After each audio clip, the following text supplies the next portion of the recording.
Muito bem. Então, essa daqui é a nossa apostila do curso mesmo, tá? É da própria Anguera. Aí tem os cálculos e tal. Bom, não é esse material que normalmente a gente usa. Eu queria mostrar esse primeiro, porque esse é o material que a gente... Eu já tenho os arquivos da aula de amanhã e eu vou jogar isso aqui dentro, depois eu guardo tudo em outro lugar. Depois, eu queria mostrar para vocês alguns arquivos que não são tão importantes assim, apenas eu coloquei aqui para vocês, porque eles são interessantes para pesquisa, né?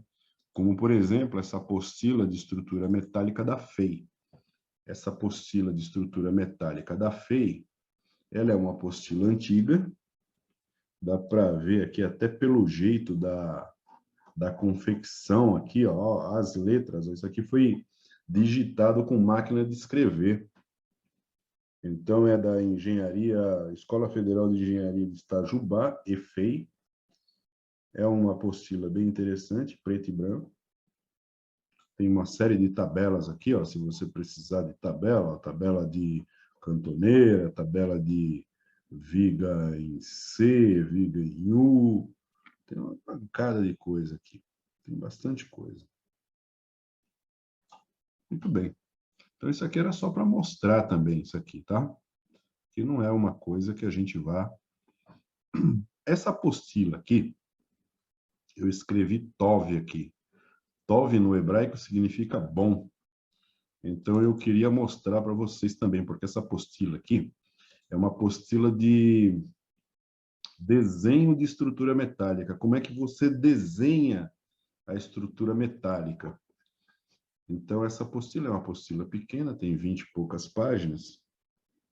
24 páginas, mas olha como é que é desenhada a estrutura metálica. Ó. Olha que bonito. Ó. Você tem uma viga, uma chapa soldada em cima e um pilar. Olha como é que é representada a porca, né? E o parafuso quando você está fazendo o desenho das vigas aqui. Ó. Parece Senai, né? Parece Senai isso aqui.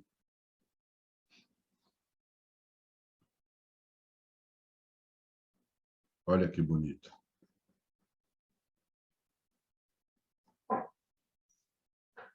Olha a forma que é chumbada esse negócio aqui, ó.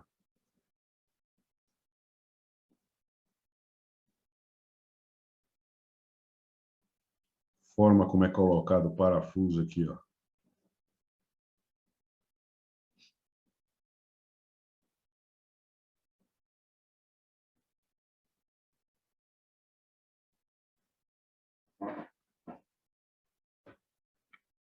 Bacana isso aqui. Falei, vou passar para o pessoal isso aqui, porque isso aqui é muito chique, muito legal isso aqui. Bom, 26 páginas aí. É só para mostrar também. Esse manual aqui é um manual da CBCA, que fala sobre galpões para uso geral. Então, ele ensina como dimensionar esses galpões aí. Muito bacana essa apostila aqui também. Tem 70 páginas aí, para se divertir um pouco, né? Dá para se divertir. Aqui é só para mostrar para vocês, tá? Isso aqui. Bom, o material que nós vamos tratar é esse material aqui, ó.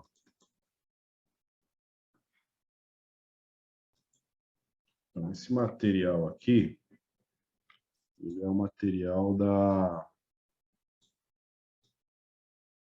CBCA.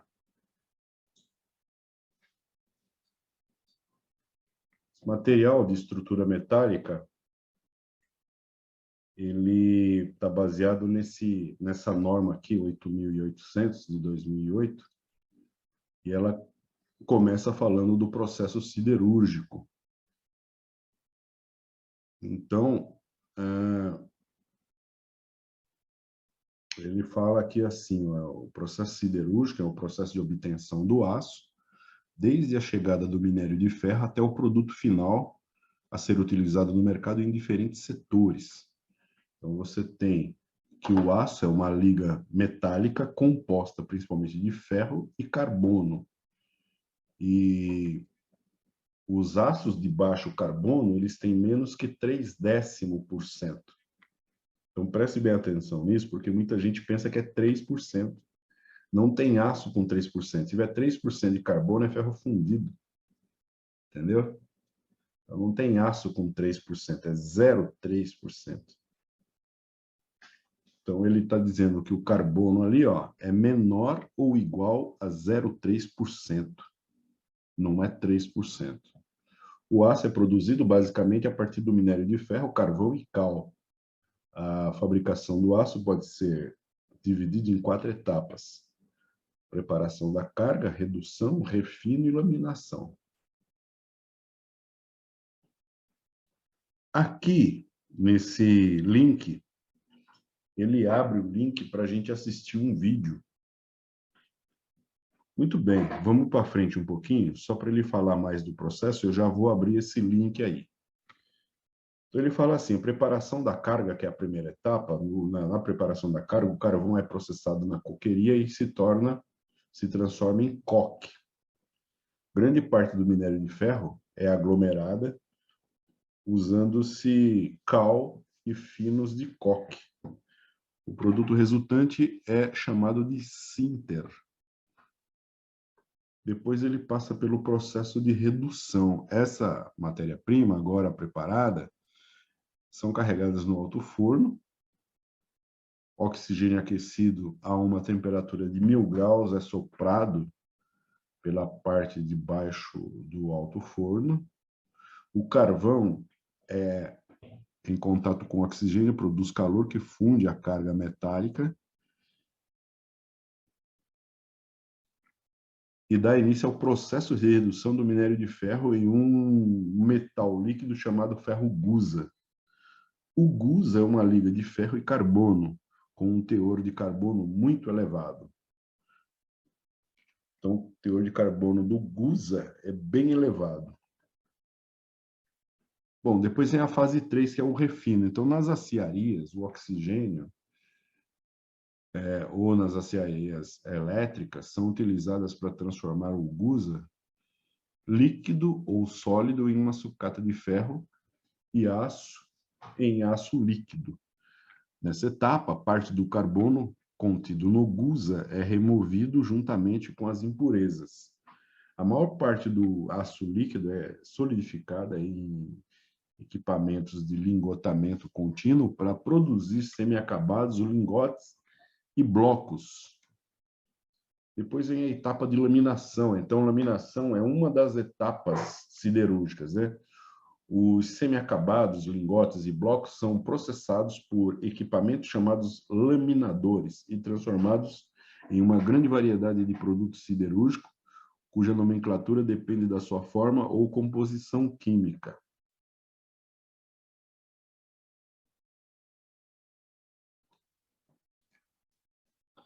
E aqui tem um resumo do processo simplificado. E, mais uma vez, ele coloca de onde ele tirou essa foto aqui, e aí ele vem para cá e te fala... Ah, não fala nada, não. Ele só dá características agora do aço. Resistência ao escoamento tem um FY menor ou igual a 400 MPa, relação às resistências à ruptura, relação entre as resistências à ruptura e ao escoamento não é inferior a 1,18. Então, você tem a relação de FU e FI. Essa relação tem que ser maior do que o resultado da conta e 1,18, né? O resultado desse cálculo aqui. Se você tiver o FI, você consegue calcular o FU. Muito bem. Módulo de elasticidade do aço, então, é 200 GPa. Coeficiente de Poisson é 0,3. Módulo de elasticidade transversal, 77 GPa. Coeficiente de dilatação térmica, 1,2 vezes 10 a menos 5 por centígrado. E a massa específica, 7.850 quilos por metro cúbico.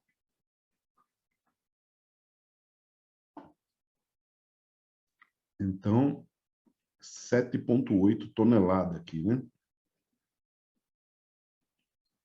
A resistência característica do concreto é entre 20 MPa, o FCK, né? E 50 MPa. Módulo de elasticidade 5.600, FCK. E o módulo de elasticidade secante 0,85 ECI.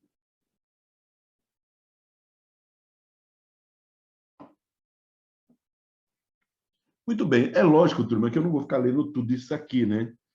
Sem dúvida, né? Nem dá, né?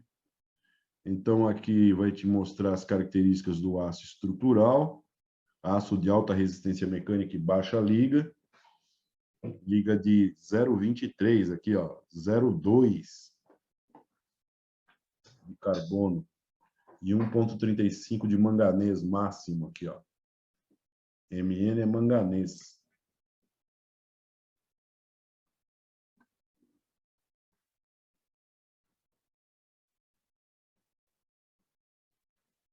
Bom, depois ele vem aqui com os produtos metalúrgicos. Só que nós vamos fazer o seguinte. Vamos ver 2 vídeos aqui que eu separei para vocês. Depois a gente volta nisso. Esse primeiro vídeo aqui, eu mandei para vocês todos eles, tá? Ele tem aproximadamente aí 3 minutos e vai mostrar como que é uma siderúrgica.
Sinterização, lembra da parte lá que nós falamos?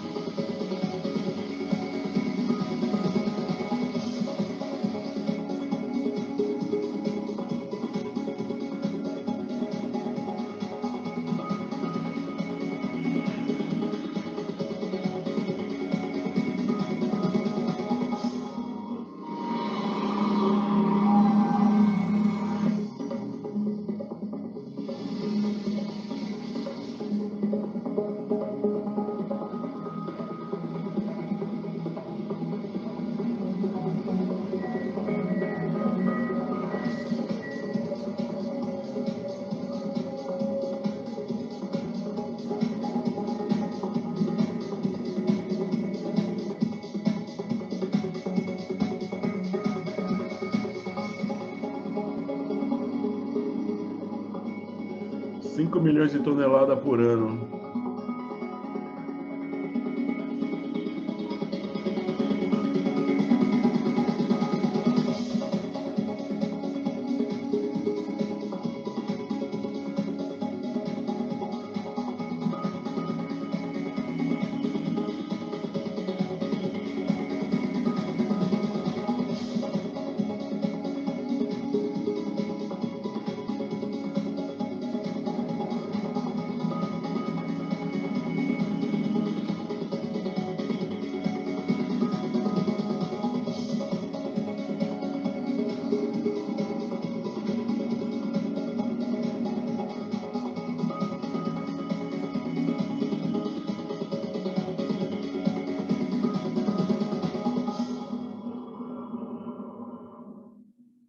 Beleza? Deu para ter uma noção aí do que é uma aciaria, né? Bom, logicamente que a gente precisa entender um pouco dessa estrutura do aço. Então, eu trouxe aqui, ó, também vídeos curtos aqui, ó, para a gente entender um pouco mais. São vídeos de 5, 6 minutos aqui. Então, vamos passar na sequência aqui. Se for necessário, a gente vê mais alguns aqui. Stress strain curve. Tenho a tradução aqui embaixo, tá? You will learn how strain changes with changing stress for different types of materials. When a body is subjected to a deforming force, a restoring force is developed in the body, which is equal in magnitude but opposite in direction to the applied force. This restoring force per unit area is known as stress, and the deformation caused is known as strain. The relation between the stress and the strain for a given material can be found experimentally. For this, let us take a spring and stretch it by applying force. This causes a change in the length of the spring. Now change the force applied and again note the change in length of the spring. Record the fractional change in length, that is, the strain, for the different values of force. Plot the graph between the stress equal to the applied force per unit area and the strain produced. The curve so obtained helps us to understand how a given material deforms with increasing loads or force. From the graph, we can see that in the region between O to A, the curve is linear. In this region, Hooke's law is obeyed. That is, stress and strain are directly proportional. That is, with increase in force or stress, the strain also increases. The body regains its original dimensions when the applied force is removed. In this region, known as elastic region, the solid behaves as an elastic body. In the region from A to B, stress and strain are not linearly proportional. In spite of that, the body returns to its original dimension when the load is removed. The point B in the curve is known as yield point, also known as elastic limit, and the corresponding stress is known as yield strength, SY, of the material. If the... Bom, então aqui vocês estão praticamente entendendo tudo aí, né? Vocês já tiveram, acho que, aula a respeito de tensão, deformação, e o que nos interessa aqui é que o aço, no caso aqui que a gente está estudando, tem essa região aqui, ó, que ela chama de região elástica, e aqui é uma região onde ele alcança o limite elástico. Ou seja, você faz uma deformação, ela colocou uma mola aqui do lado, representando essa deformação. E à medida que você aumenta o esforço, a carga nessa mola, ela vai se deformar, mas ela volta na posição dela. Então, é muito semelhante a isso aqui. E o alongamento dela é proporcional. Se você colocar, por exemplo, 2 quilos, só dando um exemplo, né? Se você coloca 2 quilos e ela se alongar 10 milímetros, se você colocar 4 quilos, ela vai se alongar 4 milímetros. Eu falei 2, né? Se eu colocar 2 quilos e ela se alongar 10, se eu colocar 4, ela vai se alongar 20, porque é uma coisa linear o que acontece aqui, por isso que essa linha é uma linha reta. Depois de passado esse limite elástico aqui, entra numa área que a gente chama de limite plástico. Então, entra na parte de plasticidade. Se a mola se deformar nessa região, ela vai perder parte do comprimento dela, porque ela vai esticar de tal maneira que ela não volta mais ao comprimento original dela. Nessa parte aqui, fazendo a semelhança com a mola está sempre voltando na dimensão original, no tamanho original dela. Se ela tem 50 milímetros, ela volta nos 50 milímetros. Mas se você esticar de tal forma que passar o limite elástico, aí ela vai se deformar de tal forma que ela não volta mais nos 50 milímetros originais dela. É basicamente isso que ele está querendo dizer aqui, tá? Vamos continuar. Load is increased further, the stress developed exceeds the yield strength and strain increases rapidly even for a small change in the stress. It is represented by the curve BD. When the load is removed, say at some point C between B and D, the body does not regain its original dimension. In this case, even when the stress is zero, the strain is not zero. The material is said to have a permanent deformation or permanent set. This deformation is said to be plastic deformation, and this region is said to be plastic region. The point D on the graph is the ultimate tensile strength, SU, of the material. Beyond this point, additional strain is produced even by a reduced applied force, and fracture occurs at point E. If the ultimate strength and fracture points D and E are close, the material is said to be brittle. Some examples of brittle substances are glass, slate, antimony, and bismuth. If the ultimate strength and fracture points D and E are far apart, the material is said to be ductile. For example, aluminium, copper, and steel. The stress-strain curve varies from material to material. This figure shows the stress-strain curve for the rubber. Although elastic region is very large, the material does not obey Hooke's law over most of the region, and there is no well-defined plastic region. Substances like rubber, which can be stretched to cause large strains, are called elastomers. Interestingly, the elastic tissue of aorta present in our heart is also an elastomer. Let's recap. The stress-strain curve varies from material to material. The stress-strain curve of a material has the following regions. Elastic region, where the body regains its original dimensions when the applied force is removed. Plastic region, where on applying force, the body undergoes a permanent deformation. Fracture region, where additional strain is produced even by a reduced applied force and fracture occurs. In the stress-strain curve for a brittle substance, the ultimate strength and fracture points lie close to each other. If the ultimate strength and fracture points are far apart in the stress-strain curve of a material, the material is said to be ductile. Substances which can be stretched to cause large strains are called elastomers. Perfeito.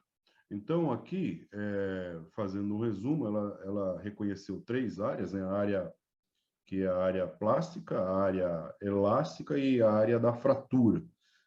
Numa determinada altura dessa curva, o material se deforma de tal maneira, entra numa zona chamada zona de estricção, e ali ele estoura, ele rompe. Basicamente é isso que mostra esse material aqui. Opa, deixa eu fechar isso aqui. Acabei esquecendo, não é assim. Vamos ver agora esse daqui, ó, que fala sobre gráfico de tração. E depois um sobre Poisson. The typical stress-strain curve for a ductile material, which is obtained by performing a tensile test, looks something like this. Então, veja, a região de fratura é exatamente esse ponto aqui, né? Você está deformando, ou seja, você está esticando, entre aspas, né? Você está tracionando o material, termo técnico que nós devemos usar, mas, entre aspas, nós estamos esticando o material. O material, se for uma amostra, né, um corpo de prova, ele vai ser preparado para que, ao esticar, ao tracionar, ele vai afinando, vai formando um pescoço aqui. Esse pescoço, ele vai se tornando cada vez mais fino, mais esbelto ali, né?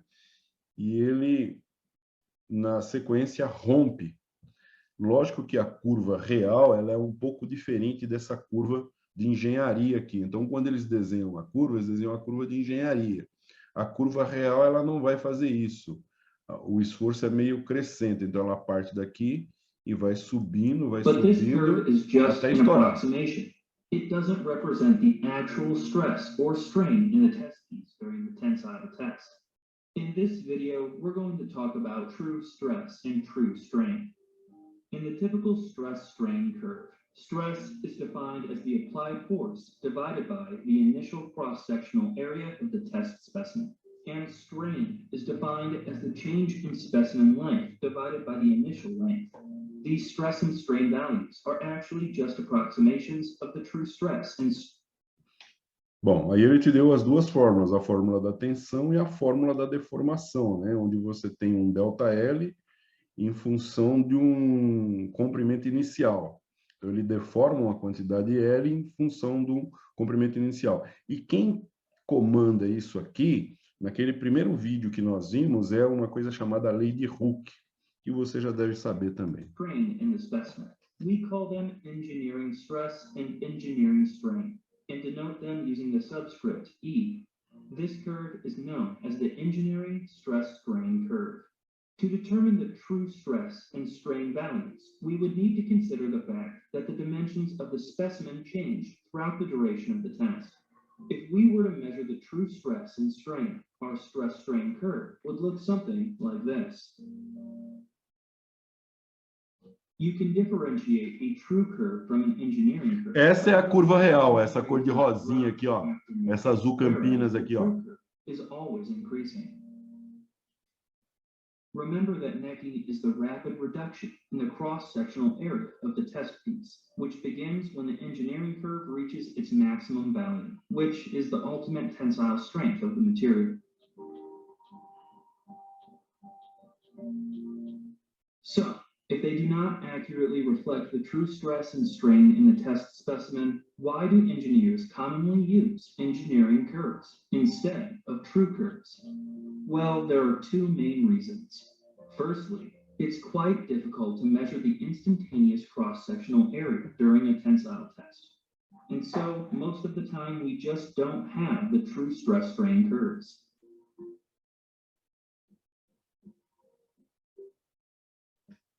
And secondly, most of the time, we are only analyzing or designing things which deform within the elastic region. As you can see here, the engineering and true curves are very similar for small strain values. But for cases where we have large plastic deformation, the difference between the two curves becomes significant. This is in large part due to the sudden reduction in the cross-sectional area of the test piece when necking occurs. When assessing cases where we have significant plastic deformation, it becomes important to use the true stress-strain curves. Examples of this might be the analysis of manufacturing processes, or performing finite element analysis, which models large strains. By making a few assumptions, we can calculate the true stress-strain curve based on the engineering curve, and so we can avoid having to measure the instantaneous cross-sectional area during the tensile test. Unlike engineering stress, which is calculated by dividing the applied force by the initial cross-sectional area of the test piece, true stress is calculated by dividing by the instantaneous cross-sectional area at each instant throughout the test. It accounts for the fact that the cross-sectional area of the test piece is changing as the test is performed. We can adjust this equation for true stress by assuming that the volume of the test piece remains constant. This assumption is valid in the elastic region of the stress-strain curve, because any volume changes in the elastic region will be small. And it is valid in the plastic region of the curve, because materials are considered to be incompressible during plastic deformation. I talk more about material incompressibility in my video on Poisson's ratio. If volume remains constant, the product of the instantaneous area and the instantaneous length is equal to the product of the original area and the original length. But it is important to note that this assumption is not valid after necking has occurred because of the associated change in the cross-sectional area. Beyond necking, we would need to base the true stress on actual measurements of the cross-sectional area. But anyway, we can rearrange this equation so that instantaneous area is on the left-hand side, and then substitute it into our equation for true stress. The definition of engineering strain is that it is the change in length divided by the original length.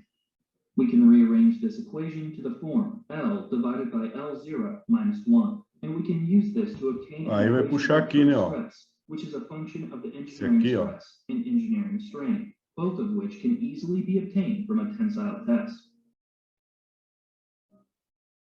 Olha que bacana. A deformação real. Now let's derive an equation for true strain. True strain needs to consider the fact that the original length of the specimen is continuously changing at each instant throughout the duration of the tensile test. We could calculate it by splitting the tensile test into increments and calculating the change in strain at each increment based on the length at the start and end of the increment. In this example, I will consider 3 increments.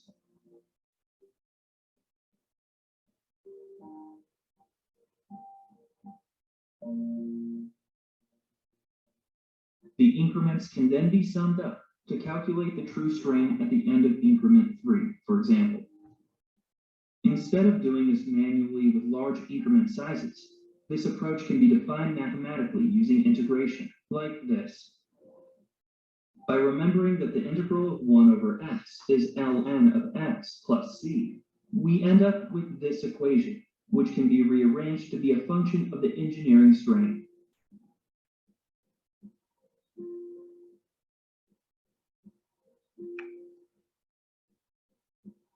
Because of the form of this equation, true strain is also known as logarithmic strain, or natural strain. Essa é a deformação. A anterior é a I tensão. hope this has helped explain the differences between engineering and true stress strain curves. Thanks for watching, and remember to hit the subscribe button and the bell to be notified about future videos. Beleza? É isso aí. E para a gente finalizar, para entender o que é a razão de Poisson, né? Vamos ver o que é a razão de Poisson. É o último vídeo nosso aqui, deixa eu ver Hello quanto tempo everyone, tem. and welcome to another Em video 9 on the minutos. Efficient Engineer channel. In this video, Grava we're bem going o to canal take a para que look at vocês the possam material acessar property, depois. Poisson's ratio. Poisson's ratio is such an important material property because it gives us key information about how different materials deform under loading. Let's get right into it.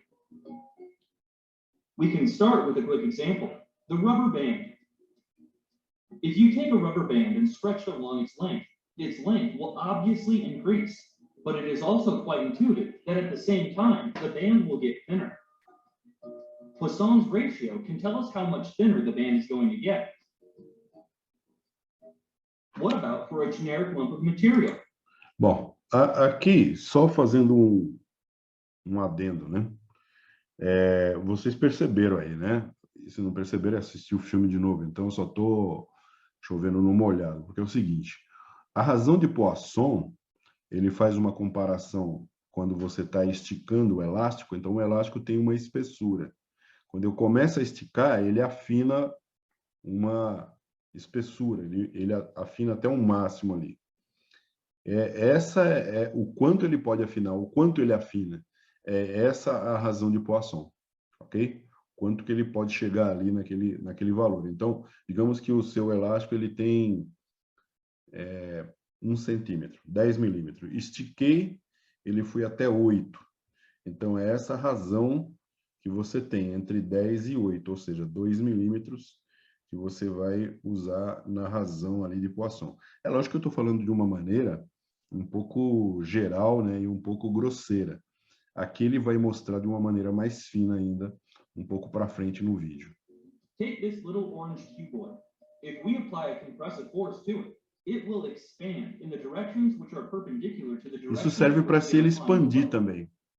We call the direction along which the load is applied. Se você comprimir ele expande. And we call the perpendicular directions the lateral directions.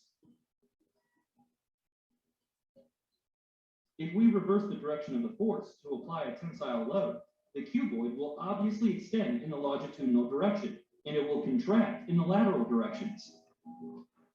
The key concept here is that when you apply a load to a material in one direction, the material will also deform in the lateral directions. Poisson's ratio is the parameter that tells us how much the material will deform in the lateral directions. To define Poisson's ratio more precisely, let's take a closer look at the case where a tensile force is applied. First, let's give names to the various parameters involved. Lx, Ly, and Lz are the original dimensions of our cuboid along the x, y, and z axes. Delta Lx, delta Ly, and delta Lz are the changes in these dimensions after the load has been applied. They are shown as being divided by 2 because the change in dimension occurs on both sides of the object. Next, we can write out the strains in all 3 directions. As a quick reminder, strain is a measure of deformation and is defined as the change in length divided by the original length. It is denoted using the Greek letter epsilon and is usually expressed as a percentage. When we apply our longitudinal load, it turns out that the resulting strains in the lateral directions are equal. And here's the interesting part. They are proportional to the strain in the longitudinal direction. The ratio between the longitudinal strain and the lateral strain is actually a material constant. You might have guessed it by now, but we denote this material constant with the Greek letter nu, and we call it Poisson's ratio. By the way, Poisson's ratio is named after this guy, Simeon Denis Poisson, the famous French mathematician who formally defined the ratio in a note published in 1827. You might be wondering why a minus sign is slipped into the equation. Remember that by convention, tensile strains are positive and compressive strains are negative. The minus sign is just there so that for the typical case where the lateral strains are opposite in sign to the longitudinal strains, we get a positive Poisson's ratio. Now, it's probably a good time to mention that this equation and the concepts described in this video only apply for isotropic materials, which are materials which have the same properties in all directions. We are also assuming that the materials are deforming within the elastic region. Things get a bit more complicated when plastic deformation is involved. Beleza. Aqui, ó, você vê que interessante, né? Aqui, ele vai agora relacionar a curva tensão-deformação justamente com a isotropia. Lembra da madeira? A madeira tinha uma coisa chamada, uma propriedade chamada anisotropia, ou AN, né? Na frente do isotropia. Aqui, o metal, normalmente, ele é isotrópico. Ele não é anisotrópico, ele é isotrópico, ele não tem fibra. Porém, como eu disse, né? A direção de laminação, ela traz como se fosse uma visão dessa anisotropia. Não é uma anisotropia, mas a direção de laminação também traz algumas propriedades. Então, ele está colocando aqui uma propriedade chamada isotrópica, né? Isotropia, relacionando com a curva tensão-deformação agora. Vamos em frente para ver o que fala. Alguém falou alguma coisa aí no meio do vídeo? Tinha alguma pergunta? Foi eu. Pode falar. Tudo bem, boa noite. Primeiramente, desculpa atraso, cheguei agora no trabalho. Tranquilo, cara, tranquilo. Tranquilo. Ali, o senhor passou agora uma forma e é a capacidade, né? Tá cortando a sua voz. Aqui a tensão é negativa, aqui, ó, nessa parte aqui de trás, né, ó. Isso mesmo, exatamente. Essa parte aqui, porque aqui, ó. É porque aqui no X, ó, você tá vendo o X aqui, ó, onde eu tô com a minha seta aqui, ó. Aqui no X, ele tá tracionando. Então, ele tá deformando na direção que tá tracionando. Você vê que ele tá tracionando aqui. No entanto, esse material, ele tá afinando nessa direção, ó. Nessa direção aqui, em Z, e nessa direção em Y. Ele tá afinando. Então, teoricamente, aqui está fazendo de maneira exagerada. Beleza? Então, ele está saindo dessa dimensão em branco aqui, você está esticando esse material no sentido X, ó, no LX, então no LX ele aumenta positivamente. Como ele diminui nessa direção aqui, diminui nessa, então ele colocou o sinal negativo. Beleza? Tranquilo aí? Tranquilo. Nessa seta, o lado Y seria aqui nossa vista até o Y, né? Tendo esse eixo tridimensional aqui. Aqui embaixo. Isso. X é horizontal aqui. Esse que o senhor mostrou primeiro. X é horizontal, é nessa direção aqui, ó. Essa direção que eu estou fazendo com a seta aqui, ó. Ah, tá. O X é aqui, ó. Ó ele aqui, ó. Ó o X aqui, ó. Ó o X azulzinho aqui, ó. Ele está deformando nessa direção, tá? Então, ele está deformando, ó, ele está fazendo isso, né? Ele está deformando justamente na direção X. Por isso que ele colocou mais na direção X. Ele está deformando na direção X, está positivo. Agora, na direção Y, ele está como se achatando. E na direção Z, ele está achatando. Olhando aqui, ó, direção Z, essa vermelhinha aqui de pé, ó, que é essa cota LZ aqui, que ele falou LZ, delta LZ, porque é no inglês, né, L. E aqui o LY, né, é o Y aqui, ó. Então, o LY está nessa direção aqui. Em ambas as direções, tanto no LY quanto no LZ, há um achatamento, né? Há um afinamento da dimensão da peça. Então, ele entendeu que essa deformação é negativa. Entendeu? Porque reduz. Muito claro. Ficou bem claro aí. E se comprimir, ó, olha só um detalhe, se comprimir na direção X, aí esse sinal troca, fica menos L, menos delta LX, e na direção Y e Z, muda o sinal também, fica mais agora. Se eu comprimir, se eu apertar, vamos supor que está nessa finura do amarelo aqui. Se comprimir na direção X, ele vai aumentar para o branco aqui, ele vai aumentar. Logicamente que aqui, como eu falei, a medida está exagerada, ela aumenta um pouquinho, é questão de décimo.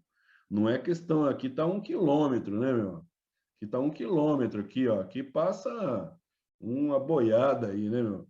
Quando vai comprimindo ou quando vai esticando, ele vai deformar, no caso da razão de Poisson, vai deformar a questão de décimo, entendeu? Não é muita coisa.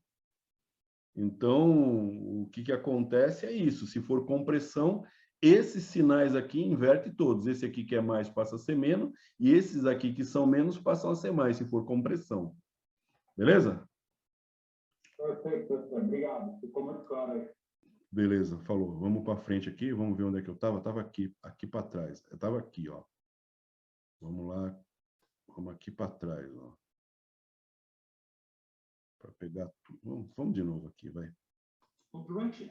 The ratio between the longitudinal strain and the lateral strain is actually a material constant.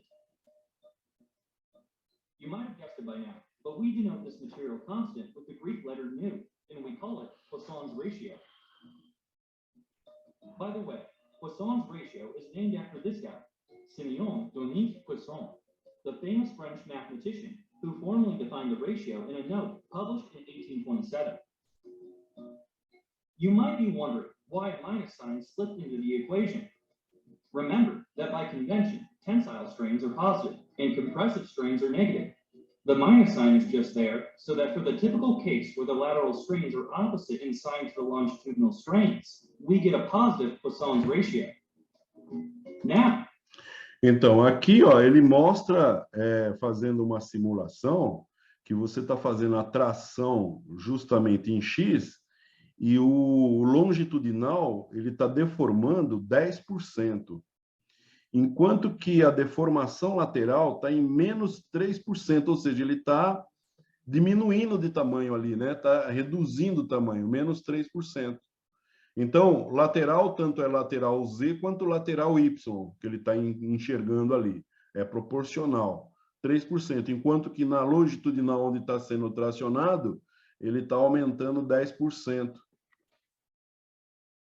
now is probably a good time to mention that this equation and the concept described in this video only apply for isotropic materials, which are materials which have the same properties in all directions.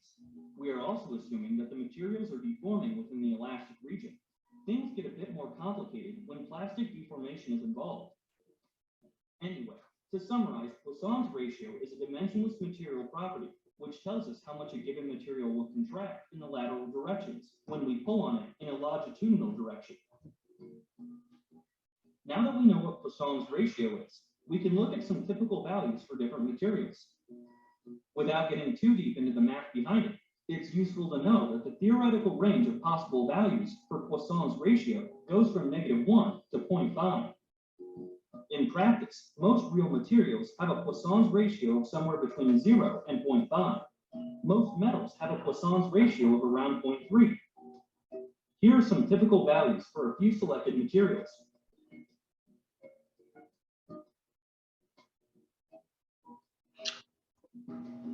Então, ele está dizendo o seguinte, né, que o range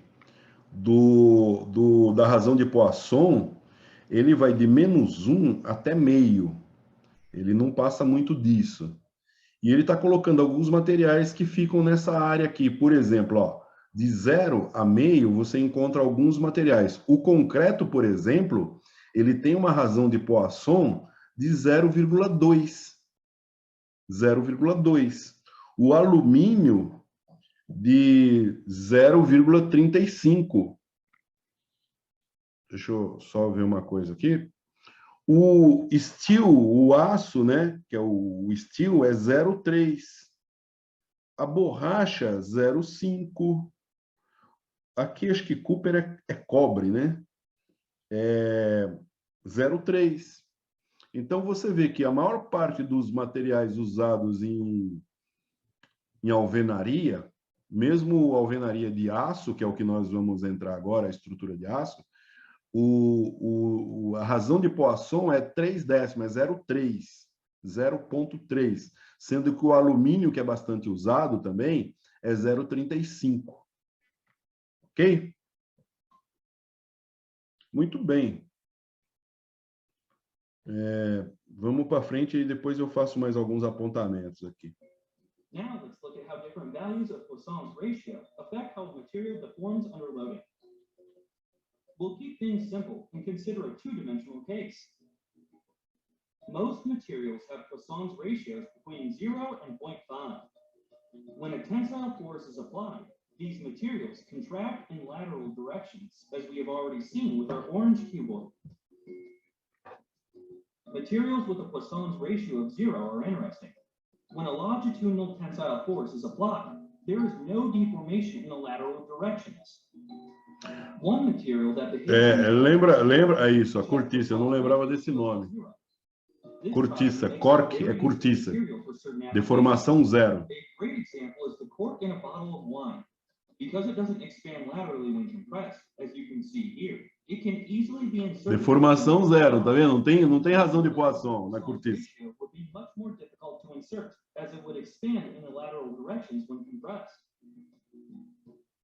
É uma propriedade interessante. Finally, we have materials with negative Poisson's ratios. These are known as auxetic materials. They expand laterally when pulled and contract laterally when compressed, which seems counterintuitive. These are mostly engineered materials, like special foams, rather than materials occurring naturally in nature. This animation should give you an idea of how it is possible to get negative Poisson's ratios. You can see that as the material is compressed, both its longitudinal and lateral dimensions are reduced. For a typical material with a Poisson's ratio larger than 0, you would expect the lateral dimensions to increase when the material is compressed. Because it tells us how a material deforms, Poisson's ratio is a very important parameter in continuum mechanics for determining how a body responds to applied stresses. Let's look at a simple case of uniaxial stress, the tensile test. It is easy enough to determine the strains acting on a small piece of the specimen under test. The applied stress is a normal stress in the x direction, sigma x. The strain in the longitudinal x direction is simply given by Hooke's law as sigma x divided by the Young's modulus E. Even though there are no stresses acting in the lateral y and z directions, there will be strains in these directions as the material is contracting laterally. The strains in the lateral directions are obtained by multiplying the longitudinal strain by Poisson's ratio. This is just using the definition of Poisson's ratio, which we covered earlier. But what if we look at a more complex case, where we have triaxial stress with different stresses in all three directions? In this case, we can't just use Hooke's law to determine the strain in the x direction, because it will also be affected by the strains in the y and z directions. Bom, beleza. Aqui ele já vai para uma situação que extrapola o nosso estudo aqui. O nosso estudo ele está muito ligado à deformação em X. Aqui ele fala de deformação triaxial. Então, lembra que ele estava fazendo uma deformação em X, uma tração em X, onde, no caso do metal, né, ele vai se alongar em X e vai diminuir a espessura, o diâmetro, as duas outras cotas Z e Y, ele vai diminuir, por isso que estava negativo lá. Agora aqui ele está colocando uma situação onde você está esticando o lado Z, o lado Y e o lado X. Os três lados, entendeu? As três direções.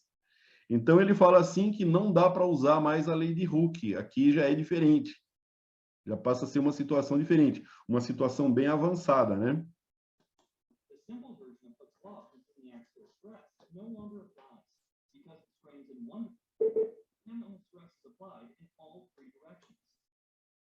We can use Hooke's law in combination with the equation for Poisson's ratio and the principle of superposition to obtain the equation for strain in the x direction.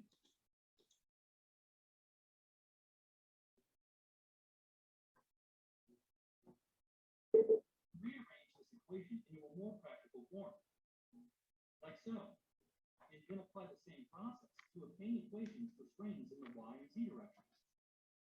These equations form what is known as the generalized Hooke's law and can be used to determine deformations for a case of triaxial stress.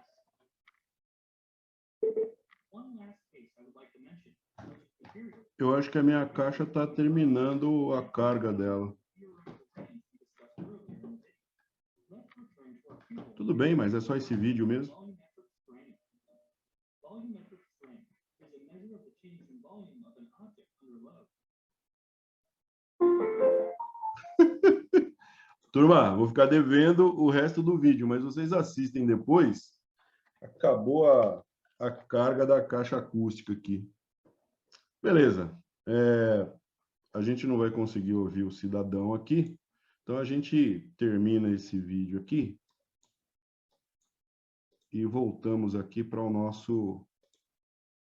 nossa apresentação. Deixa eu perguntar uma coisa para vocês, antes de a gente voltar aqui, que é o seguinte. Na semana que vem, o Luiz falou que essa semana eles ainda iam protelar para ter essas duas aulas, né? Por EAD. Mas a gente não sabe o que vai acontecer semana que vem. Eu estou esperançoso de que semana que vem a gente volte ao presencial. Então, eu estava pensando o seguinte, eu pensei isso ontem, tá? Quando eu cheguei tarde, né? De ministrar essa aula aqui e a aula de amanhã, teóricas. E quando a gente voltasse semana que vem, a gente ia fazer aula prática, direto no software, no CIP 3D. O que vocês acham? As duas aulas, a aula de quarta e de quinta-feira. Que aí a gente pega duas aulas práticas, né? A gente não pega uma aula teórica e uma aula prática na quinta-feira. A gente pega a aula prática na quarta e pega a aula prática na quinta. E faz as teóricas aqui pelo EAD. O que vocês acham? Seria melhor, né, ou não? Estão me ouvindo aí?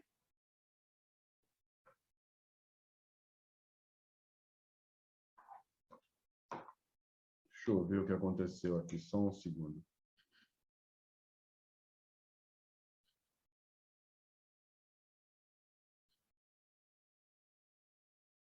Deixa eu ver que tem aviso aqui.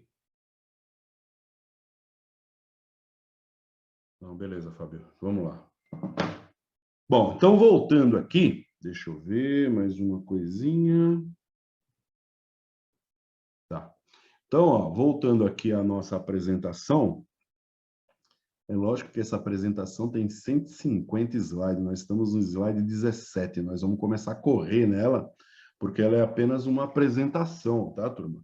Então, vamos lá, aqui tá os perfis de algumas empresas, né? Então, você tem o perfil SC, que é como se fosse um perfil H, o perfil I, a gente diferencia porque esse tabuleiro aqui é tão grande quanto essa alma aqui, e aqui no perfil I mesmo, só que aqui é soldado, né? Um perfil VS, uma viga soldada. você vê que o tabuleiro é bem pequeno, né? Ó, perfil de chapa dobrada. E aí ele te dá aqui algumas características, né? Análise elástica, pequenos deslocamentos e proporcionalidade entre as cargas e seus efeitos. Isso é o que está na norma. Consideração de não linearidade física pela plasticidade do material. Então, vai servir essas propriedades que nós vimos de tração, deformação, de acordo com o material. Estado limite último corresponde à ruína parcial ou total da estrutura. Ou seja, estado limite último, ele vai te dar uma dimensão crítica, vai te dar um valor crítico para a sua estrutura. Então, você não pode chegar exatamente naquele valor. Você tem que estar num valor abaixo do estado limite último. Então, estado limite de serviço, eu não vou usar o termo utilização, porque aqui, normalmente, a gente abrevia para LELU, ELU.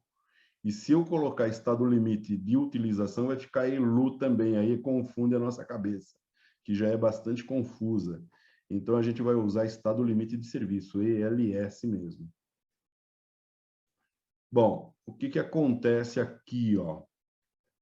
Ele coloca que o item 4.6.3.2 da NBR 8.800 de 2008 diz que a solicitação de cálculo, ou seja, a solicitação calculada, ela tem que ser menor ou igual à resistência de cálculo.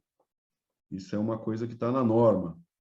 E aqui estão as referências. Aqui é para ir para aquele vídeo de siderúrgica e aqui para outros vídeos que eu não vi. Bom, dimensionamento segundo a NBR 8.800, combinações de ações. Aqui a gente está tranquilo, porque vocês viram que existe isso aqui também lá na estrutura de madeira. Então, é um repeteco do que tem lá. Um pouco diferente, mas é um repeteco.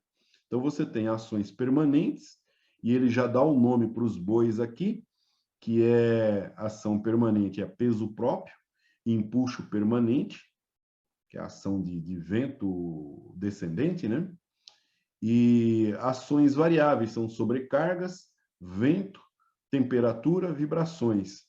E ações excepcionais, ações com duração extremamente curta, probabilidade muito baixa de ocorrência e durante a vida da construção. Então, por exemplo, são explosões, por exemplo, que pode ocorrer, mas não vai ocorrer todo dia, né? Sinistro, algum tipo de colisão, o caminhão vai, invade a tua casa e bate no muro na parede da tua casa lá. Isso não vai acontecer todo dia, só se você tiver muito azar, né, meu? Então, coisas que acontecem com uma probabilidade muito pequena de ocorrência durante a vida útil da construção. Coeficiente de ponderação dessas ações. Então, você tem o gama F, que é o total, vai ser o gama F1, gama F2 e gama F3. Lembra que lá na madeira tinha o K, como é que era o nome? Era 3Ks, eram 3Ks, o K1, K2 e o K3, só que tinha um outro nome no meio que eu estou esquecendo agora. Então, você vai usar a tabela 1 e a tabela 2 para achar esses valores. Aqui, você tem a fórmula é totalmente semelhante, muitas vezes usando somente outros valores, mas você se lembra lá que a solicitação era mais ou menos isso na questão das combinações, né? Você tinha um somatório de 1 até M de gama GI, FGI, K, mais um gama QI, que multiplica um FQI, K, mais uma somatória. Então, aqui representava as ações variáveis, essa do miolo aqui, essa primeira aqui representava as ações permanentes, e essa, por último, combinava tudo. É o que você não tinha usado, né? O que acontece na prática aqui? Vocês viram que nós fizemos alguns cálculos com vocês aí, isso está no filme da aula passada. A gente pegava a carga permanente. Quem vai entrar aqui? O peso próprio, a parte de vento descendente, aí vai entrar aqui e você vai ter que dar. Então, ele vai te dar, por exemplo, num determinado problema ou numa determinada situação real, você vai ter as cargas variáveis, você vai ter que identificar isso. E aí você joga aqui. Quem você deixar de fora, você usa aqui. Depois você vai trocando, né? Você pega, por exemplo, se tiver duas cargas variáveis, primeiro você usa a primeira e depois você usa a segunda. A que você não usar, você vai usar aqui, dependendo do que for. Aqui são os efeitos desse carregamento, desses gráficos você vê depois. Aqui o esforço normal é um elemento de uma treliça de aço de um edifício comercial, assume os seguintes valores para diferentes ações consideradas: o peso próprio 100 kN, esforço normal 100 kN, com gama G de 1,25, sobrecarga de 500 kN com gama Q de 1,5 e vento 600 kN com gama Q de 1,4. Aqui, turma, no vídeo de amanhã, nós temos uma coisa aqui, quer ver? Deixa eu ver uma coisa aqui, turma. Deixa eu ver uma coisa aqui, se a gente consegue passar uma coisa que eu ia passar amanhã para vocês. É um vídeo. Vamos ver se a gente consegue. Deixa eu ver aqui, peraí. Aula de 25 de março. Tem um vídeo bacana para você já pegar, ó, parede de vento. 2 minutos tem esse vídeo. Vou passar para você também, que aí a gente já não passa amanhã ele. Eu mandei para você esse vídeo. Muito bacana esse vídeo, muito bacana mesmo. Vamos ver se é possível passar. Ah, tá sem som, né? Não tá com som. Isso aqui tem um som, quer ver? Deixa eu dar uma parada nele, deixa eu ver se eu consigo o som. This demonstration is to show the effect of a change in building codes after Hurricane Andrew in 1992. Florida has one of the toughest codes in the nation, but many coastal communities have not followed suit. For the full tower test, remote cameras were kept focused on the 2 test buildings as the wind power went up from tropical storm to Category 5, while water tech simulated hurricane-driven rain. Here, a big piece of plywood peels off the old-style roof. Here, instead of doing things analytically or computationally, you put things to the real test and test it at the high speed. In this test, the advantage of the tougher post-Andrew building code seemed clear. The researchers say they plan to place all kinds of objects in the wind field, an improvement over current computer simulations. You can come and test your product and know that it's been tested in real conditions rather than in some simplified conditions that don't represent reality. So your products with the aid of this machine can be made more resilient. Results from earlier versions of the wall of wind have already led to changes in Florida's building code and computer models that are used to predict insurance losses. Researchers say with this new full power facility, results will become more accurate and hopefully reduce damage from future storms. Tony Winton, Associated Press, Miami. Esse vídeo aqui, ó, o Burj Khalifa, é um vídeo que eu mandei para... Eu acho que eu não consegui mandar porque ele tem 130K. E para mandar pelo WhatsApp tem que ter 60K. É um dos poucos, esse e esse aqui, ó, que tem 103. Que é o prédio mais fino do mundo, e esse aqui é o prédio mais alto do mundo, com 800 metros. Então, não consegui mandar esses vídeos para vocês. Eu tinha 8 vídeos e consegui mandar 6. Amanhã a gente passa esses 2 vídeos aí, e vocês vão ver que é bastante interessante, e é muito estratégico, muito interessante a maneira como ele foi construído, né? Um prédio lá de Dubai, né? Muito bem, voltando agora aqui de novo para a nossa apresentação. Então, ele tem aqui ele tem uma situação, né, onde ele está dando o exemplo, tá? Ele tem peso próprio, que é isso aqui, com esse gama G. Ele tem uma sobrecarga com esse esforço aqui, com esse gama Q, e o vento de 600 kN com esse gama Q aqui. Ele está fazendo a combinação. Como você tem 2, Tira o permanente fora. Você tem duas cargas, uma sobrecarga e o vento. Então, o que você faz? Você vai ter duas combinações. Então, você tem 3 esforços, sendo que tirando fora o permanente, porque o permanente ele é permanente para qualquer combinação que você fizer, é a mesma coisa. Então, você vai fazer o cálculo com esses dois aqui. Primeiro com esse, despreza esse, e depois esse aqui é o principal. Então, veja, olha o que acontece aqui, ó. Na combinação 1 e na combinação 2, você vê que essa carga aqui, ó, com o gama de 1,25, multiplicando esse 100, é o permanente, para os dois. Depois, nesse primeirinho aqui, ó, o que ele jogou? Nesse primeirinho, ele jogou a sobrecarga, ó, 1,5 vezes 500, essa é a força variável. Depois, na segunda combinação, ele jogou o segundinho aqui, que é o vento, ó, 1,4 vezes 600. Quem ele jogou nessa parte da equação aqui, ó, que é justamente essa parte aqui, ó, que tem o que se 0J. Ele jogou, ó, presta atenção, ó, aqui ele jogou a sobrecarga e aqui no final ele jogou o vento, que ele não tinha usado para nada.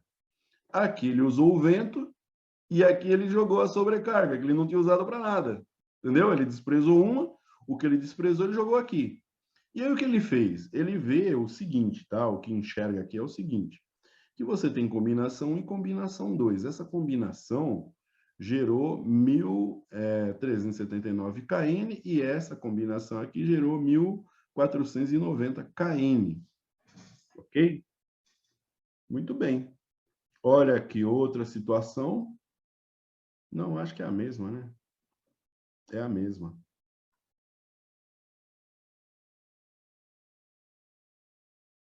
Considerando menos 100. Por que ele considerou menos 100? Não entendi. Tudo bem, menos 125.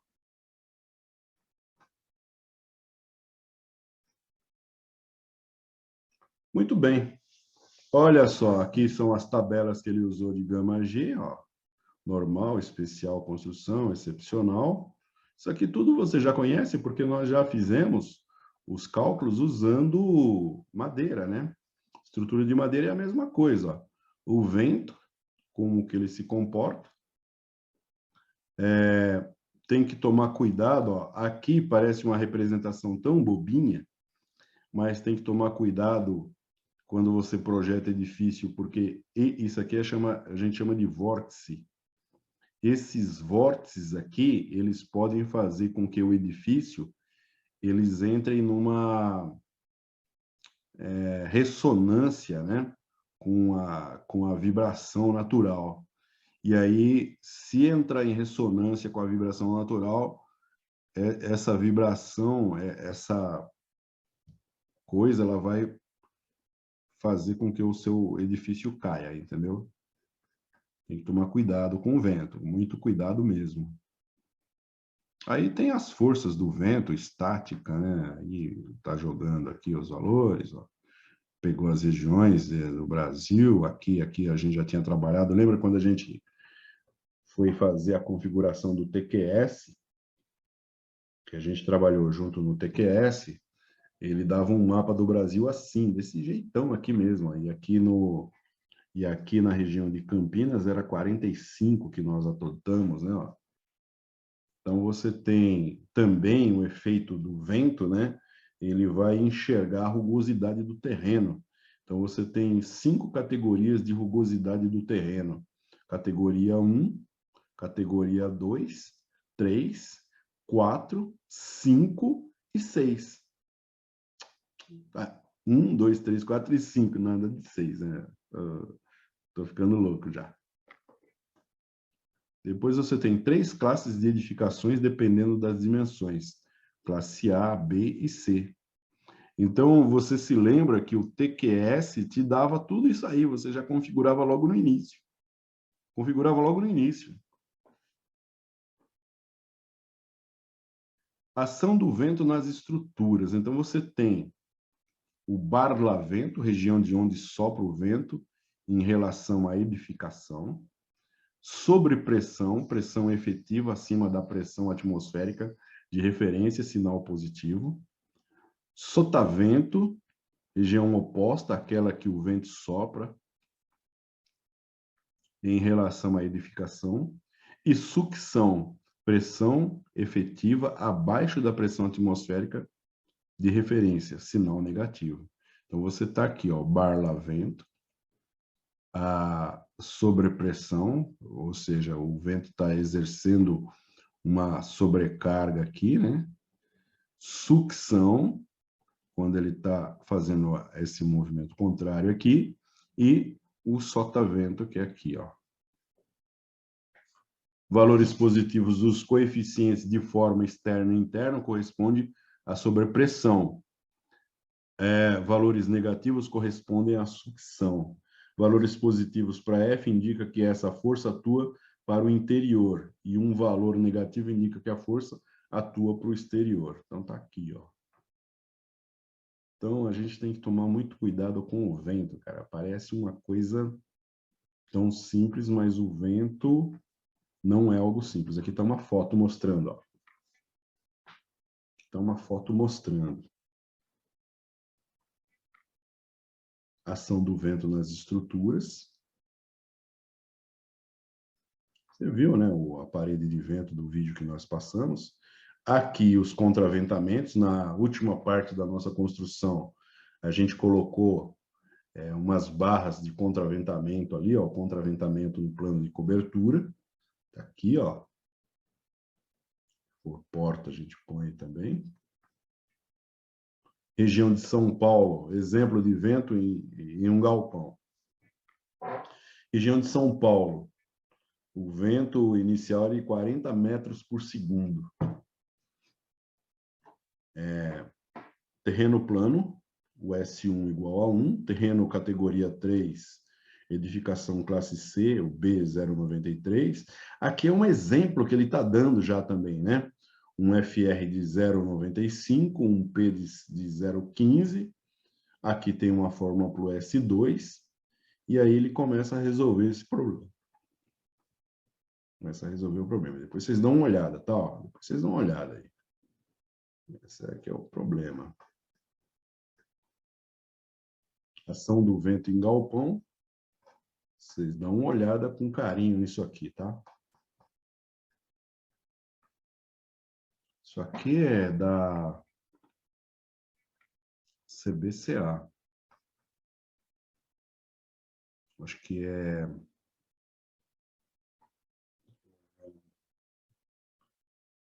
Companhia Brasileira de Concreto Armado. Não é companhia, é outro nome.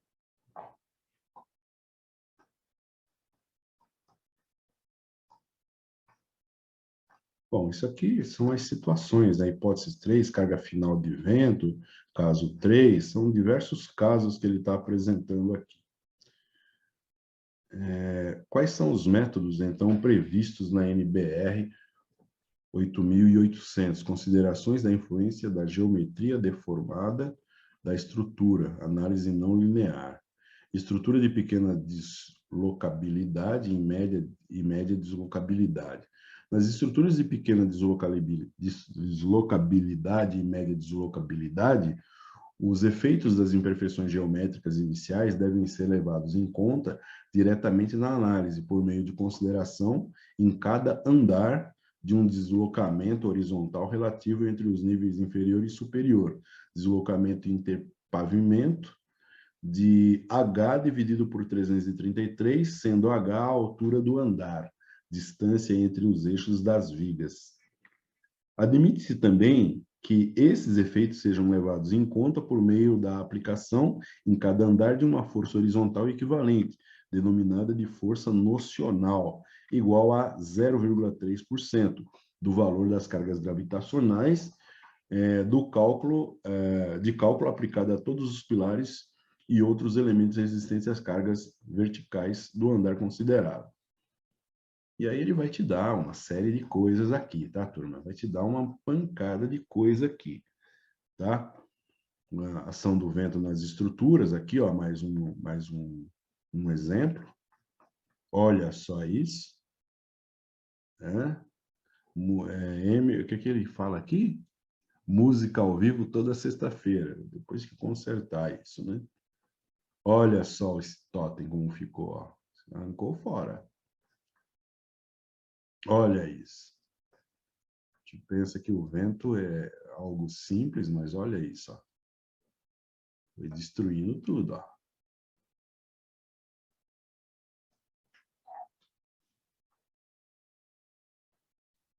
Ação do vento nas estruturas ainda, ó. Olha isso. Beleza. Aí, dimensionamento. Peças tracionadas. Lembra que nós fizemos cálculo de peça tracionada na estrutura de madeira, né? É a mesma, basicamente a mesma coisa aqui, tá? Então, você tem o FK sobre o γm, resistência de cálculo ao projeto, o FD, resistência característica, o coeficiente de ponderação.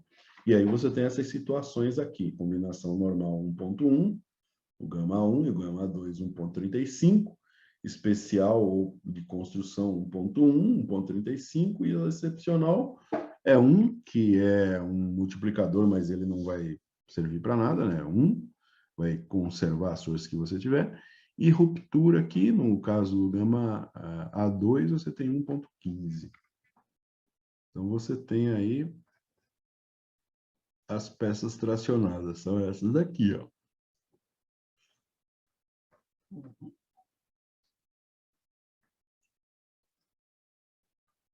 Bom, essas fórmulas aqui. Aqui, lembra que a gente fez também o cálculo de área líquida? Área líquida, olha só, você tem três, ele está jogando aqui como 3 hipóteses, né?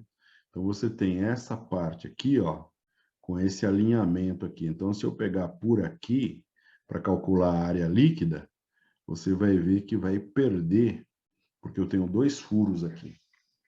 E na mesma seção, eu tenho 2 furos, então reduz a seção. Para dimensionamento, prevalecerá o menor deles. Então, se você puxar, fizer esse arranjo, ou fizer esse, quem for o menor é que ganha. E quem é menor? Quem está alinhado aqui, ó, furo alinhado, vai gerar menor área.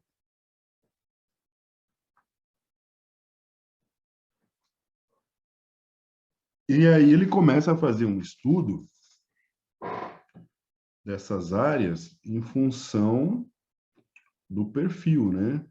Peças tracionadas, coeficiente de redução de área líquida, como que ele reduz isso, ó? União soldada, né? A parte soldada aqui, ó. Como que ele reduz? Se for uma cantoneira soldada, né? Solda transversal.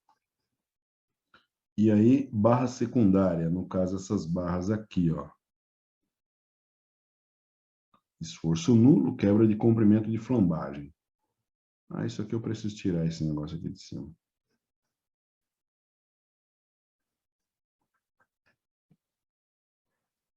Aqui, a gente falou bastante na aula passada, quando a gente estava fazendo o trabalho no CIP 3D, a gente falou muito do índice de esbeltez, é esse valor aqui, ó, gama 0. Fator de redução associado à resistência à compressão e força axial de compressão resistente de cálculo. Obter força axial de flambagem elástica. Então, a parte de flambagem, a gente ia calcular justamente no CIP 3D na aula de amanhã, que vai ficar para a semana que vem. Peças comprimidas. Olha os perfis aqui, como ele se comporta, né?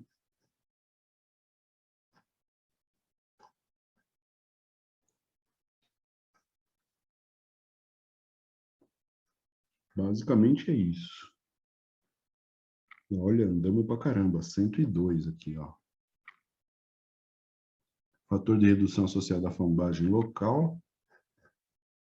Flambagem tem que pegar e fazer um exercício de flambagem para você ver. Que aí fica legal. A gente vai fazer isso aí.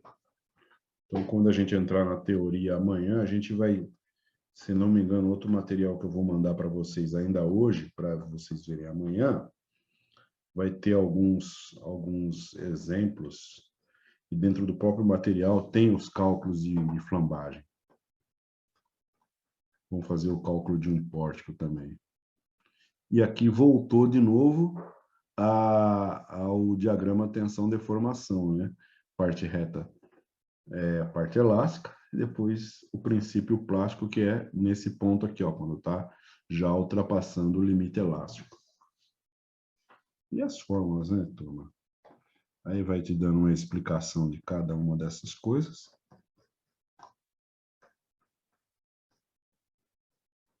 Basicamente é isso. Deixa eu ver que horas são. Só fórmula, né? Muita fórmula, né? No caso de momento fletor de flambagem elástica, olha esse perfil. Professor, Oi. o senhor tocou num assunto muito interessante, que, por sinal, é um dos assuntos que eu coloquei aqui para ser meu TCC. Referente a essa quantidade de fórmula sem ter um fluxo. Eu acho que antes de colocar e jogar esse monte de fórmula na cabeça do cara, tem que montar um fluxo. Primeiro passo, segundo passo, terceiro passo, quarto passo, para chegar no começo até o final e depois começar a jogar as fórmulas. Isso aí desde o começo da faculdade, desde o começo do curso, eu sempre tive muita dificuldade em estar entendendo e correlacionando aonde que vai essas fórmulas, como que elas vão ser aplicadas e por onde começar e onde terminar, tá? Entendi. Esse é o meu, eu estou pensando no meu tema do meu TCC referente a isso aí. Montar um procedimento operacional do início ao fim. De como que vai começar esse processo, como que vai terminar esse processo. Porque é muita fórmula que a gente se perde. A gente se perde. Então, eu acho que se eu tivesse condições de falar isso para o nosso tutor online, eu teria falado para ele. Eu acho que antes de começar a aula, deveria ser dado as fórmulas que serão usadas vão ser essas, um tutorial ali das fórmulas, elas juntas, agrupadas. Porque daí a gente vamos se acostumar como trabalhar com aquela tabela de fórmula, e quando nós vemos o que está acontecendo, nós vamos saber onde buscar. Porque são fórmulas complexas, não de ser difícil. Aí nós não estamos falando de integral, nem nada assim do tipo. Mas é muita coisa. É fórmula já testada, né? Problema, tem 10, 15, 20 fórmulas. De alguma forma, você tem razão no que você está dizendo, porque é o seguinte, tá?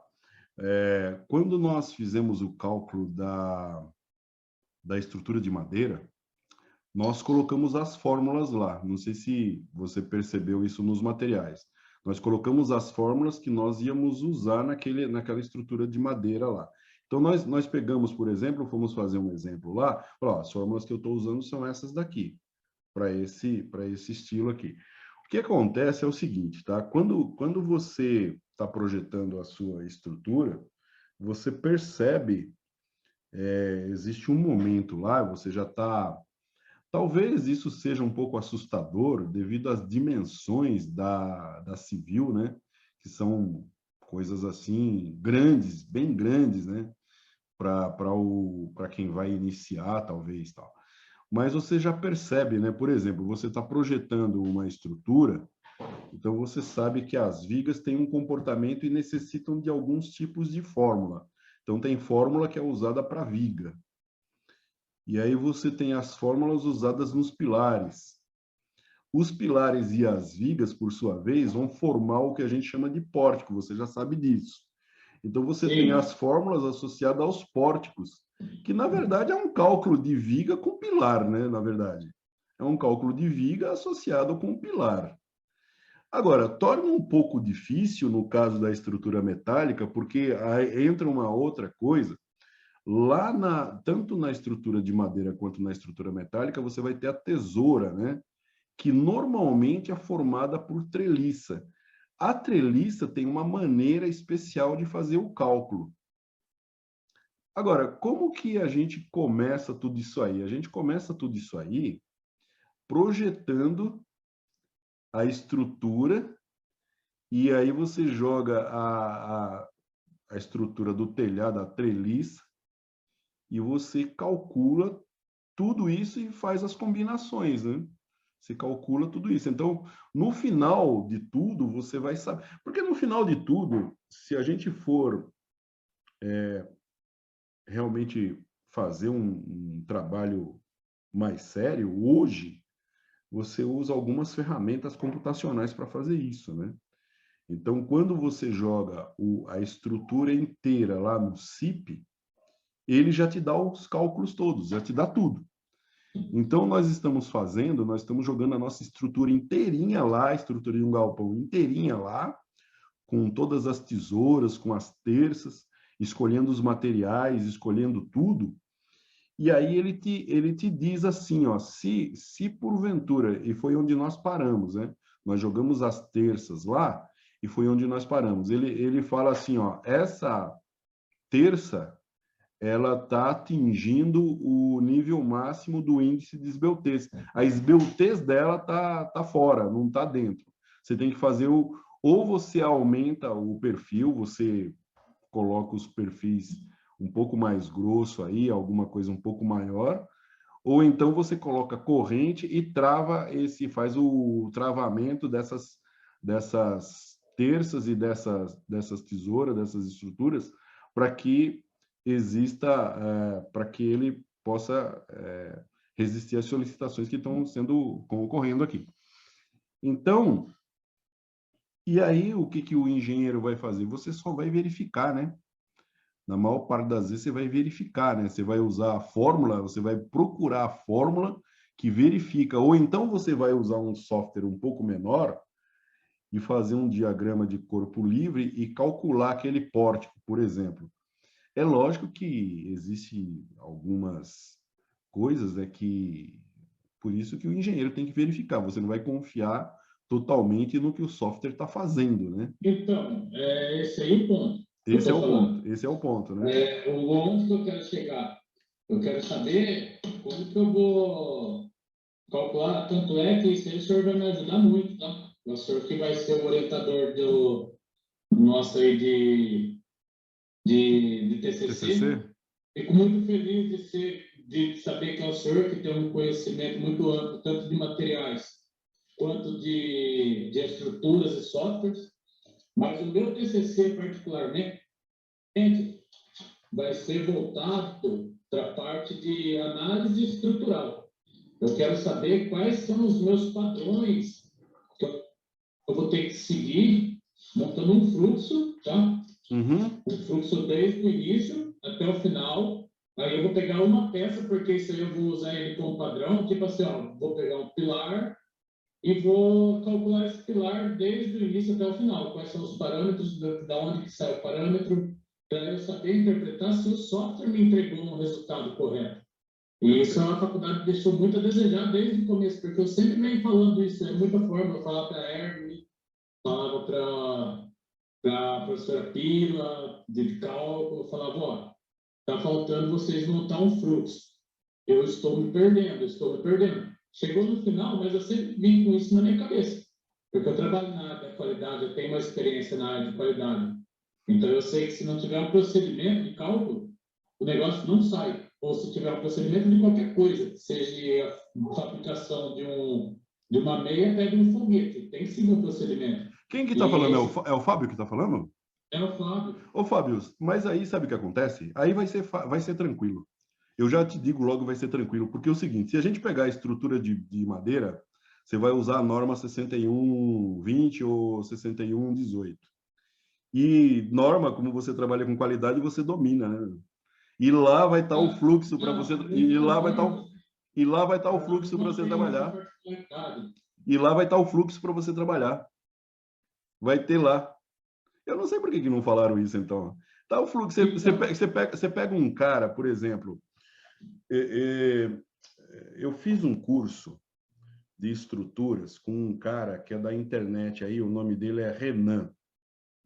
Inclusive tem um material dele que eu estou usando que eu estou usando como base para passar para vocês. O curso dele é bom. E o que acontece? Só que é caro, né? E o que acontece? Ele baseia tudo que ele vai falar, ele baseia na norma. Então, você percebe, com o passar do tempo, depois que você começa a ficar mais experiente, que o pessoal não foge da norma. Porque se fugir muito da norma...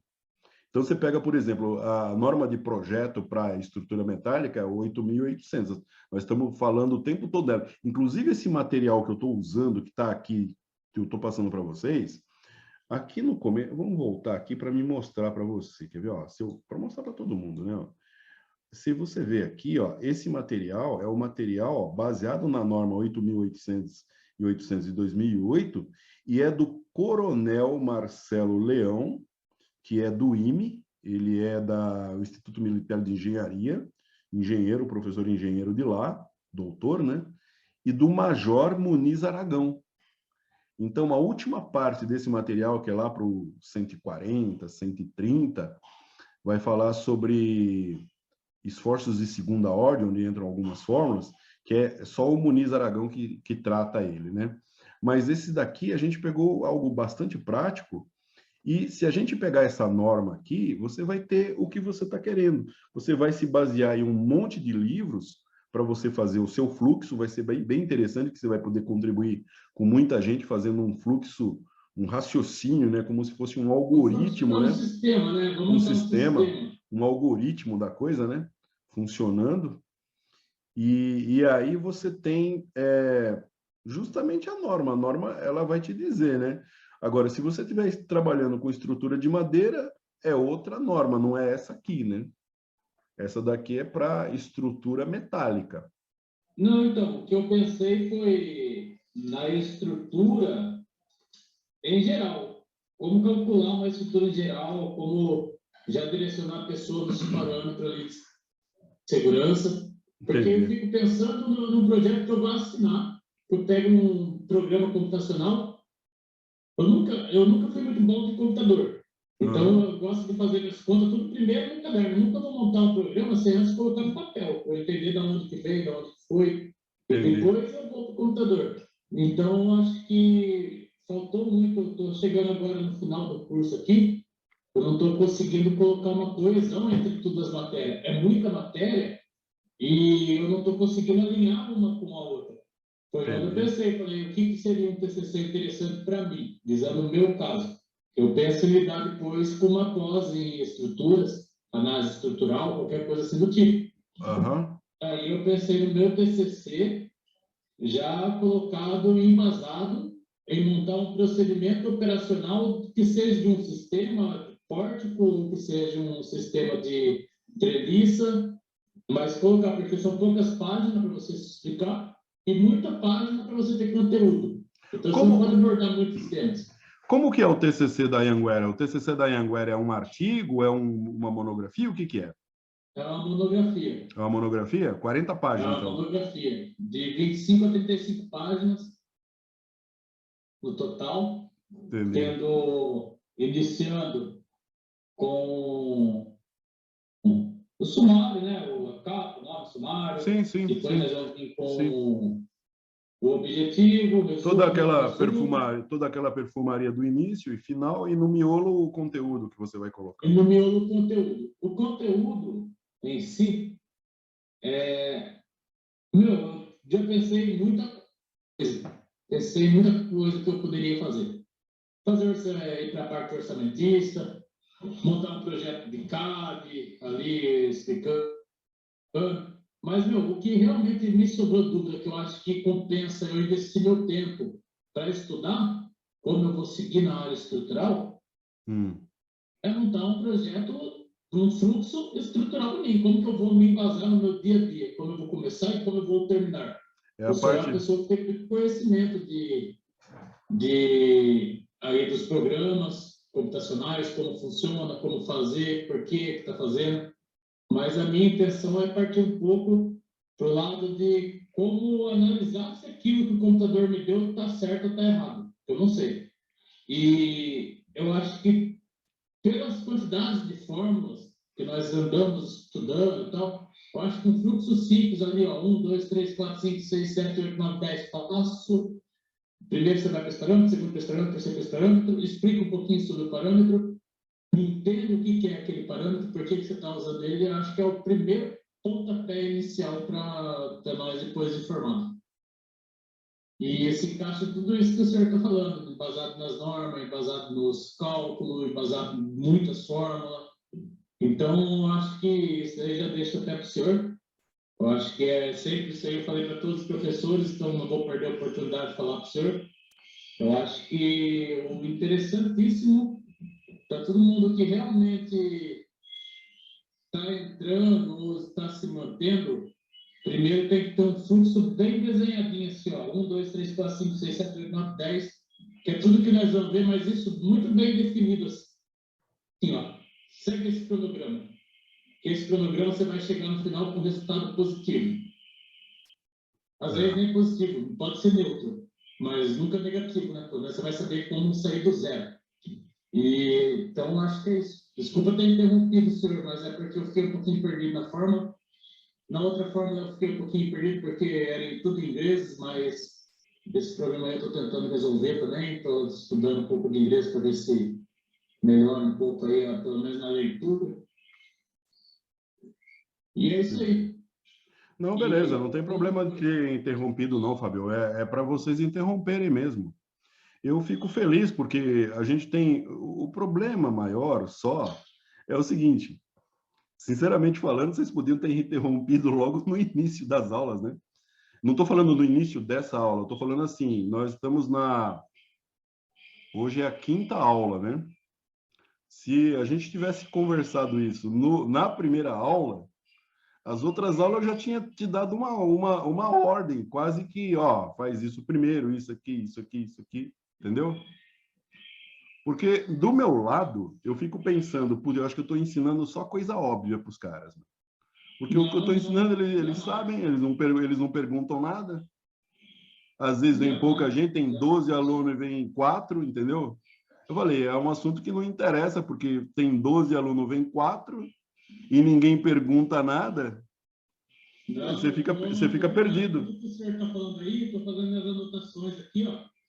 O dia que nós tivermos a oportunidade de se ver pessoalmente, eu vou estar mostrando para o senhor qual que é o meu sistema que eu sigo de estudo, qual que é a minha linha de raciocínio que eu vou seguindo. É que enquanto o senhor vai falando, eu vou Anotando. Não, legal, fico feliz com isso. Aí depois eu vou tentando encaixar o que está na onde, por que está, por que não está, porque a minha intenção realmente é... Eu estou entrando na parte de... Estou tentando entender aonde que um Power BI se encaixaria dentro da engenharia civil. Então, é isso que eu estou tentando entender, onde que esse... Eu sou muito industrial, tenho conhecimento industrial. E nós tivemos na alvenaria passada, o senhor passou para nós a estrutura, alvenaria estrutural, falou da parte de transformar um canteiro de obra em uma linha de produção. Então, eu já fui assimilando, eu vou andando pela cidade, olhando, imaginando. Eu fico lá no meu trabalho, vendo as estruturas montadas lá. Já pensei em usar ele, o barracão lá montado, para calcular ele na mão, calcular ele inteirinho na mão. Entendi. Já está montado, eu não tenho a planta, não tenho nada. Pensei em calcular ele inteirinho na mão para tentar entender, porque eu acho que se eu não calcular na mão e entender de onde que veio o resultado, eu não vou conseguir interpretar. O que você podia fazer é o seguinte, duas situações para começo, né, para iniciar o teu trabalho aí. Primeiro ponto, tem a planta? Tem, então consegue a planta. Não tem a planta? Aí você desenha uma planta, pega os pés direitos. Eu faria dessa forma, se eu tivesse que fazer esse estudo que você vai fazer.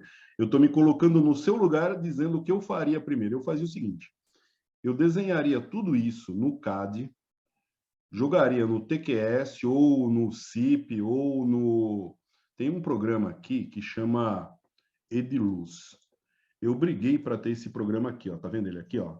Ediluz. Eu tô treinando nele. Eu achei ele melhor que o Revit. É um programa pequeno. O Revit tem não sei quanto por cento lá. acho que é 10 GB, não sei quantos gigas são, 5, 6 GB. Esse programa aqui tem alguns megas só. E esse programa é fantástico. O TQS 23 está fazendo algo que ele já faz. Você consegue puxar o pórtico, puxar as vigas e já no 3D. Aqui ele já faz isso. E eu descobri ele porque eu estava estudando algo, que eu queria algo para fazer cálculo tridimensional para mostrar para vocês. Só que não deu tempo de eu estudar ele. Porque a gente estava estudando lá o F2. O F2 é bidimensional, é só 2D. E o Mastan, eu descobri ele depois, mas o Mastan é mais fraco. Esse aqui é potente, muito potente. E aí o que acontece? Se eu tivesse que fazer o que você está fazendo, eu jogaria essa estrutura no TQS, e aí eu calcularia via TQS. Aí eu sei, aí eu tenho um parâmetro, eu sei o que ele calculou. Porque aí eu calculando na mão, eu chego no que ele calculou. Aí, de repente, por exemplo, você fala assim, olha, essa viga aqui, o TQS, ou esse pórtico aqui, o TQS calculou dessa forma aqui, ó, ele fez isso. Ele está dando esse resultado aqui. Vamos ver. Aí pega a fórmula pertinente e faz o cálculo. Eu acho que se a gente fizer o cálculo de um barracão, ou o cálculo de um sobrado, ou o cálculo de um pavimento de um prédio, depois você multiplica isso, né? Então, já é bem o que você vai repetir para os outros pavimentos, né? Bem aquilo que acho que você pretende fazer. Não sei. Então, é exatamente isso. Lá no barracão que eu estou trabalhando hoje, é novo barracão lá, recém-construído. Lá nós temos alvenaria estrutural, temos pórticos, temos ali, tem carregamento de bag, cada bag pesa ali, o mais leve é 320 quilos, chega a ter bag de 1.200 quilos. Nossa. Então, tem mezanino, tudo, né? Tem mezanino? Tem mezanino, tem tudo. Que beleza. Então, o que eu pensei? Semana que vem eu vou conversar direitinho com o senhor, tá? Não há muito tempo da aula, já ocupei bastante tempo da aula aí. Mas eu já fiz aqui um objetivo do projeto e vou conversar com o senhor. Como o senhor vai ser nosso orientador, gostaria primeiro de fazer um convite para o senhor, se o senhor quiser aceitar ser meu orientador de TCC, vai ser uma honra para mim, pelo conhecimento que eu vou adquirir. O senhor não vai pegar e fazer nada para mim, o senhor só vai me direcionar. Ô, Fábio, você vai para cá, vai para lá, segue esse caminho, você está errado, você está certo, isso aqui vale, isso aqui não vale. E eu acredito que vai ficar para o senhor essa matéria, que já está lá no... imprimir ali o que fala, né, os parâmetros para nós seguir para fazer o TCC. E o senhor que vai ser nosso orientador, né? O senhor já está ciente disso? Não estava sabendo, não. Não? Não. Tá. Então, fiquei sabendo em primeira mão pelo Rafael. É lógico, e só te respondendo, é lógico que eu aceito, pô. É lógico que eu aceito. Agora só falta eles convidarem, porque eu não sei como que é a tramitação disso, né? Não sei quando que o Luiz vai me falar isso, entendeu? Que o Luiz acho que tem que dar uma comunicação aí. Ele não falou nada por enquanto. Então vou fazer que não estou nem sabendo, tá? Isso aí. A rádio aqui, ó. Mas beleza, professor, não vou tomar mais tempo aí do senhor, que já finalizou do Renatão. O Renatão é parceiro também, acredito que vai precisar das orientações nossas aí também, do senhor, minha, que ele vai fazer praticamente junto comigo, né? Nós sempre corremos junto no curso desde o primeiro ano. Legal, legal. Estou fazendo curso uma vez na Unesp, eu falei que não entendendo porra nenhuma, vai estar... Não, legal, legal. Não, a questão hoje é prática, né? E hoje é muito automatizado o negócio, né? Então é preciso fazer algumas coisas para ter esse domínio mesmo, para ter esse controle, né? Pelo menos você pode, no mínimo, você pode fazer uma, como é que fala? Você faz quando você tem, em vez de fazer uma amostragem, né? Você faz uma amostragem de tudo que você tem que calcular. Você faz vou calcular esse pilar aqui. Aí você vê se o software calculou certo aquilo que você calculou na mão. Exato. Você vê, né? Pelo menos, né? Olha aí, ó, Verificação, um parâmetro perfeito. Antes de eu ir lá e pegar o cálculo do software, tentar chegar nele, fazer o meu cálculo e ver jogar no software, ver se vai ser correto ou não. Eu não tenho como o senhor ter um parâmetro dele, ainda mais pensando que é uma coisa que o senhor vai estar desenvolvendo do zero, não existe. O senhor vai chegar num terreno, o terreno vai estar todo irregular, todo torto, daí o senhor tem que saber. Qual que é o primeiro passo? O primeiro passo tem que nivelar. O primeiro passo tem que fazer a topografia. Tá. E o segundo passo? O segundo passo tem que fazer uma amostragem de terra para ver quanto que vai ter que aprofundar e tal. Então, esse fluxo interligando uma coisa a outra faltou muito no curso. Eu acho também, Fábio, eu acho também que amanhã, quando eu passar esse filme aqui, a sua cabeça vai explodir, cara, vai ficar legal. Você vai achar legal esse filme. Se quiser ver antes o nome do filme, se você colocar, eu não mandei para vocês porque o filme é grande. Ele tem 135 mega. E o WhatsApp ele não aceita 135 mega. Eu acho que ele só abre 60 mega só. Aqui, ó, Burj, B-U-R-J, Burj Khalifa. É o prédio mais alto do mundo. 800 metros tem ele. Burj Khalifa. Se pegar isso aqui no YouTube, você já vai gostar. Você vai falar, puta, porque os caras sofreram para fazer esse prédio aí, entendeu? Nossa. Tá, eu vou assistir ele esse final de semana. Bacana esse filme. Se você não assistir, se você não, porque amanhã a gente tem aula também, né? Que eu mudei a aula de ontem para amanhã, sexta-feira. Amanhã eu tenho aula com vocês. Só amanhã, no outros dias vai ser quarta e quinta, só amanhã, porque ontem eu tive que ir para Sorocaba, né? Então o que acontece? Eu vou passar esse vídeo amanhã. Tem 17 minutos, 18 minutos ele tem. É um filme... Vale a pena. Não, eu sou aquele de Rio Claro. Rio Claro? Eu tive que resolver um problema lá. Eu trabalhei com uma empresa de Sorocaba, um laboratório, chamava Ábil cuidava com análise de efluentes industriais. Bacana. Trabalhei lá bastante tempo com eles lá. Bacana. Mas beleza, professor. Então, até amanhã. E semana que vem vai ser uma honra vê-lo pessoalmente. Muito obrigado aí por estar nos instruindo. Beleza? Obrigado aí pelo feedback também. Tudo de bom para vocês. Deixa eu fechar isso, voltar aqui. Valeu. Falou, tudo de bom aí, turma. Tchau.